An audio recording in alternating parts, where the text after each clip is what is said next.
इधर महाराष्ट्र में बीएमसी चुनाव से पहले सियासत अपने शबाब पर है और इस बार चिंगारी भड़काई है एआईएमआईएम नेता ओवैसी ने, जिन्होंने फिर प्रधानमंत्री मोदी पर विवादित बयान दिया है।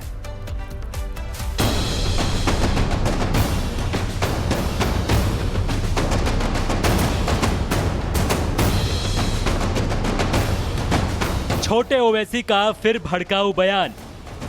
चौकीदार सरहदों की चौकीदारी पे नहीं गया। अगर ये चौकीदार चला जाता तो नहीं मालूम और क्या होता। अच्छा है चौकीदार तू दिल्ली में ही रहे। बीजेपी को ललकार, लड़ाई हथियार। हम लड़ेंगे, जमहूरी जिद्दोजहद करेंगे, लेकिन अपने पसंद के मुकाम पर अपने पसंद के वक्त पे लड़ेंगे। हिंदू मुस्लिम line, vote bank design. Maharashtra में बीएमसी चुनाव को लेकर राज्य का सियासी पारा हाई है और इस बार सियासत की आग भड़काने का आरोप लगा है एआईएमआईएम नेता अकबरुद्दीन ओवैसी पर। धुले में एक जनसभा को संबोधित करते हुए अकबरुद्दीन ओवैसी ने बिना नाम लिए प्रधानमंत्री नरेंद्र मोदी पर विवादित बयान दिया और उनके चौकीदार वाले राजनीतिक नैरेटिव पर सीधा वार किया। चौकीदार सरहदों की चौकीदारी पे नहीं गया। अगर ये चौकीदार चला जाता तो नहीं मालूम और क्या होता। अच्छा है चौकीदार तू दिल्ली में ही रहे। अच्छा है चौकीदार गले में वो सीटी डाल ले, विर विर फिरा लेते फिर। छोटे ओवैसी यही नहीं रुके, उन्होंने बीजेपी को खुली ललकार दी और लड़ाई की भाषा में अपने इरादे जाहिर किए। हम लड़ेंगे, जमहूरी जिद्दोजहद करेंगे, लेकिन अपने पसंद के मुकाम पर अपने पसंद के वक्त पे लड़ेंगे। जब तुम चाहे जब हम नहीं लड़ेंगे। मैं मुकर्रर करूंगा वक्त, कब लड़ना, कैसे लड़ना। अकबरुद्दीन ओवैसी के इस बयान को राजनीतिक विश्लेषक सिर्फ भड़काऊ भाषण ही नहीं मान रहे, बल्कि इसे चुनावी ध्रुवीकरण की कोशिश बता रहे हैं। जहां एक तरफ मोहब्बत की बात है तो दूसरी तरफ जुल्म, दुश्मन और लड़ाई जैसे शब्द। बीजेपी का आरोप है कि एआईएमआईएम जानबूझकर हिंदू मुस्लिम की लकीर खींच रही है। ये पहला मौका नहीं है जब अकबरुद्दीन ओवैसी विवादों में आए हों। उनके पुराने बयान पहले भी कानून और सियासत के बीच बहस का विषय बन चुके हैं। महाराष्ट्र की राजनीति में सियासी जंग तेज है, लेकिन सवाल है क्या चुनाव स्थानीय मुद्दों पर होंगे या नफरत बनाम मोहब्बत की इस सियासी लड़ाई पर। Bureau report, republic Bharat. 15 जनवरी को बीएमसी चुनाव होने जा रहे हैं और सभी राजनीतिक दल अपनी कमर कसकर इन चुनावों के लिए तैयार हैं। लेकिन चुनावों से पहले नेताओं के बीच जो तीखी बयानबाजी हुई, उसने सबकी नजर इस चुनाव में और ज्यादा तेज कर दी। आपको रिपोर्ट दिखाते हैं।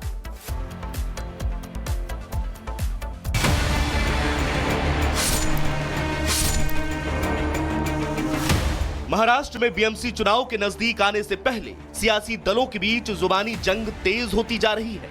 एक तरफ ठाकरे ब्रदर्स की मराठी मानुस स्ट्रेटेजी और दूसरी तरफ बीजेपी और महायुति के मराठी मानुस और हिंदुत्व एंगल इस चुनाव की सबसे बड़ी कड़ी बन रहे हैं।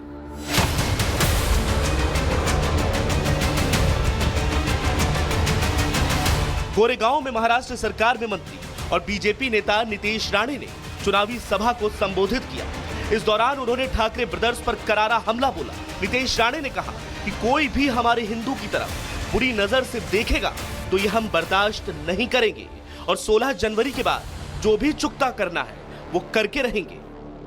अगर आप साथ में एकजुट तरीके से अगर यहाँ रहेंगे तो कोई भी हरे साहब आपकी तरफ गंदी नजर से देख नहीं सकते।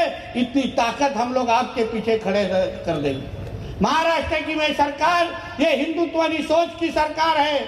जय श्री राम बोलने वाले ही हमको इस शहर में दिखने चाहिए।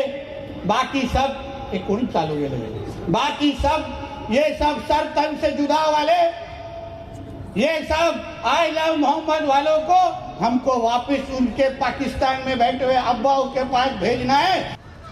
आपको बता दें कि इससे पहले 11 जनवरी को मुंबई में शिवसेना यूबीटी प्रमुख उद्धव ठाकरे और महाराष्ट्र नवनिर्माण सेना के अध्यक्ष राज ठाकरे ने एक संयुक्त रैली की थी। इस दौरान उन्होंने मराठी मानुस का मुद्दा उठाया था। इस रैली में दोनों नेताओं ने बीजेपी के कथित फर्जी हिंदुत्व पर हमला करते हुए कहा था कि मुंबई पर खतरा मंडरा रहा है और ये उन्हें राजनीतिक रूप से एकजुट करने के लिए तैयार है। इस रैली में मराठी मानुस का मुद्दा सबसे ज्यादा गरमाया था। रैली को संबोधित करते हुए उद्धव ठाकरे ने कहा था कि उन्होंने और राज ठाकरे ने मराठी मानुस हिंदुओं और महाराष्ट्र के हित में अपने पुराने मतभेद भुला दिए हैं। उन्होंने दावा किया कि मौजूदा हालात में मुंबई को बचाने के लिए दोनों का साथ आना बेहद जरूरी है। उद्धव ने कहा था कि यह लड़ाई सिर्फ सत्ता की नहीं बल्कि मुंबई की पहचान और भविष्य की है।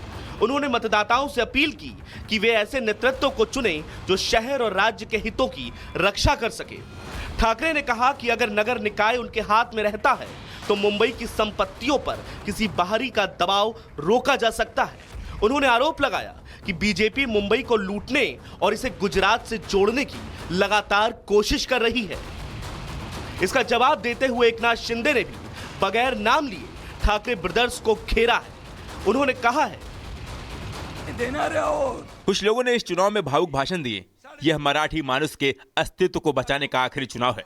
मैं सभी को बताना चाहता हूं कि मुंबई में मराठी लोगों का अस्तित्व कभी खतरे में नहीं था और न ही कभी खतरे में होगा। बीएमसी में महायुति सत्ता में आएगी और यह काले पत्थर पर खींची गई भगवा रेखा है। अब चुनाव है तो जुबानी जंग होना लाजमी है। जहां 11 जनवरी की रैली में ठाकरे ब्रदर्स ने एक साथ आकर पुरानी रंजिशें भुलाने का दावा किया, वहीं इसी को लेकर प्रदेश के मुख्यमंत्री देवेंद्र फडणवीस ने भी दोनों भाइयों को जमकर घेरा है। मुंबई में कोई भी आए, महाराष्ट्र कभी नहीं टूटेगा। 25 साल अगर आपने बीएमसी में सत्ता संभाली थी तो मराठी मानुस का आपने क्या ही भला किया है। आप कहते हैं मुंबई के लोगों के लिए मराठी मानुस के अस्तित्व की आखिरी चुनाव है। नहीं, ये मराठी मानुस के अस्तित्व का नहीं, आपके अस्तित्व का आखिरी चुनाव है। और आपका मतलब मराठी नहीं है। यहाँ बैठी जनता का मतलब मराठी है। इस राज्य में अगर किसी का भी कुछ है तो वो सिर्फ मराठी का ही है। बीएमसी चुनावों में हिंदुत्व और मराठी मानुस का मुद्दा तेजी से उठ रहा है। हर पार्टी ने इसे लेकर एक दूसरे पर तीखी बयानबाजियां की हैं। ऐसे में 15 जनवरी को यह देखना अहम होगा कि बीएमसी में कौन सी पार्टी या कौन सा गठबंधन काबिज होता है। Bureau report, republic Bharat. Kalyan Dombivli महानगरपालिका के चुनाव के प्रचार का अंतिम दिन, अंतिम 2 गुटों में मारपीट यहां पर हो गई। शिवसेना और बीजेपी के जो कार्यकर्ता हैं उनके बीच जमकर मारपीट हुई, जिसमें कई लोग घायल बताए जा रहे हैं। और ये तस्वीरें हम आपको दिखा रहे हैं ठाणे, जहां पर जमकर बवाल हुआ है और नगरपालिका चुनाव, लेकिन बवाल अब भी जारी है। और ऐसे में एक दूसरे को मारने पर उतारू हो गए, जमकर बवाल हुआ है। कार्यकर्ताओं में मारपीट की तस्वीरें। तो पालिका चुनाव और जमकर बवाल की ये खबरें और उसके बीच में ये तस्वीरें आई हैं जहां पर दोनों ही आमने सामने की टक्कर, दोनों ही पार्टियों के जो समर्थक हैं आपस में भिड़ गए हैं। बीजेपी और शिवसेना में मारपीट हुई है और सड़कों पर यह तमाशा होता रहा। ठाणे में जमकर बवाल मचा, पुलिस इन्हें शांत कराने में जुटी रही, लेकिन जो कार्यकर्ता हैं वो मानने को तैयार नहीं थे। और ऐसे में ये बवाल की तस्वीरें सामने आई हैं जिसमें बीजेपी और शिवसेना आमने सामने उनके कार्यकर्ता नजर आए और दोनों के बीच जबरदस्त भिड़ंत हुई। कई लोगों को गंभीर चोटें आई हैं, आप देख पा रहे हैं। कई लोगों के सिर में चोट आई है जिन्हें अस्पताल में भर्ती कराया गया, यानी खून खराबे तक बातें सामने आ गई। और ऐसे में अपनी अपनी पार्टियों का झंडा बुलंद करने को लेकर ये सड़कों पर थे। और ऐसे में बीजेपी और जब शिवसेना के बीच भिड़ंत हुई, पुलिस वहां पर मौजूद थी, दोनों को अलग करने की कोशिश कर रही थी, लेकिन इस बीच में कई कार्यकर्ता ऐसे हैं जिन्हें गंभीर चोटें आई।